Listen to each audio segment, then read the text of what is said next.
si hacemos una pequeña explicación y clasificación de los procesos que ocurren para, por ejemplo, modificar el rayo del vaso en una vasoconstricción en el sistema nervioso simpático, primero vamos a encontrar que las terminaciones neuronales sinápticas y simpáticas eh, van a acoplarse al músculo liso y van a liberar norepinefrina o secretar norepinefrina.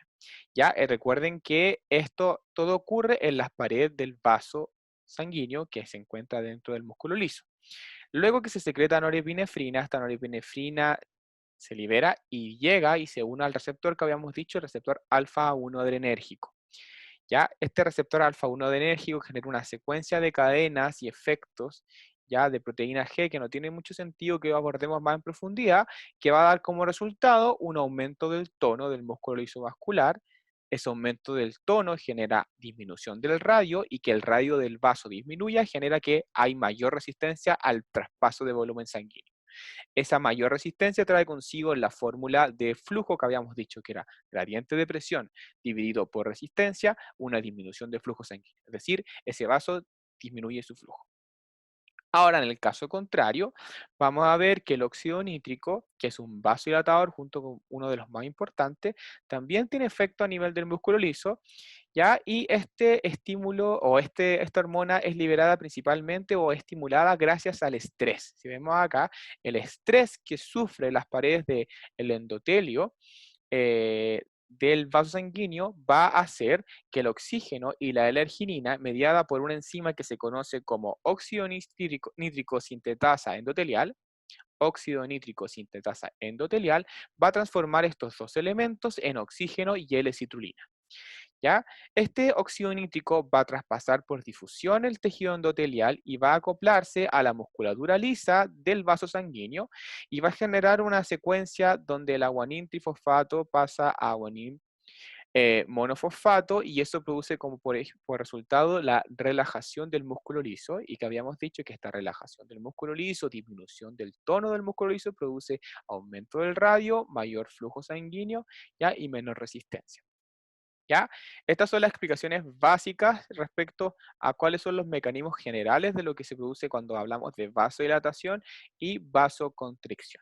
Ahora, si aplicamos estos cambios en vasodilatación y vasoconstricción respecto a la implicancia clínica, hay que recordar que estos cambios respecto a la resistencia del vaso no solamente se van a deber a situaciones patológicas, sino más bien podemos encontrar situaciones en las cuales el paciente en situaciones normales de la actividad de la vida diaria puede tener ciertas modificaciones respecto a la modificación del radio.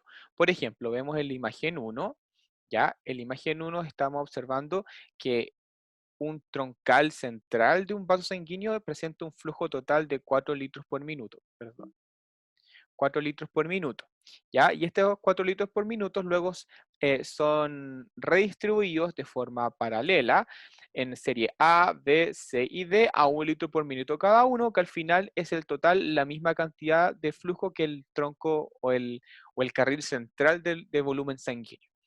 Pero ¿qué ocurre? En el caso de la imagen B, vemos que el vaso B presenta una vasoconstricción, que como bien habíamos visto puede ser por el sistema simpático dado por norepinefrina, activando los receptores alfa-1 adrenérgico y generando esta vasoconstricción, o también podría ser, por ejemplo, la angiotensina 2 que habíamos dicho que era el sistema renal. Estos cambios en la disminución del radio va a hacer que se redistribuya el flujo, haciendo de que se distribuya en un cuarto por cada parte de los vasos adyacentes. ¿Qué quiere decir? El punto B o el vaso B va solamente a redistribuir un cuarto de litros por minuto ya de flujo y los otros un cuarto o los otros 3 cuartos restantes son redistribuidos a la zona A, C y D, dando en su totalidad también la misma cantidad de flujo que el vaso troncal. ¿Qué significa esto? Este tipo de situaciones, como había dicho, no solamente ocurren en situaciones patológicas, y estas redistribuciones se pueden dar, por ejemplo, como habíamos dicho, en el ejercicio.